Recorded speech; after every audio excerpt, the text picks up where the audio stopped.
Vendet europiane po punojnë me Ukrainën për një propozim të ri armëpushimi për gjatë vijave aktuale të frontit.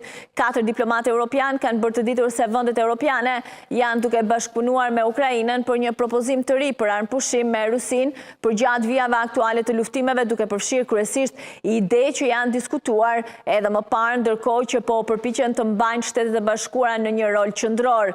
Një diplomat i lartë europian tha se propozimi përfshin krijimin e një bordi të paqes që do të drejtohet nga presidenti amerikan Donald Trump e do të mbikëqyrte zbatimin e planit të propozuar.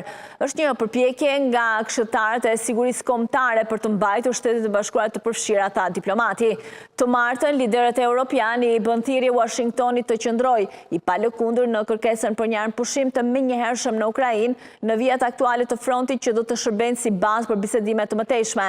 Nga ana tjetër, qeveria ruse vazhdon të kërkojë që Ukraina të pranojë dorëzimin e më shumë territoreve përpara se të pranojë një armëpushim. Të premten, rreth 35 vende aleate të Ukrainës do të mblidhen në Londër për një samit mbi mbështetjen afatgjatë ndaj Kievit. Ka gjithashtu mundësi që presidenti Trump të takohet me presidentin rus Vladimir Putin në javët e ardhshme.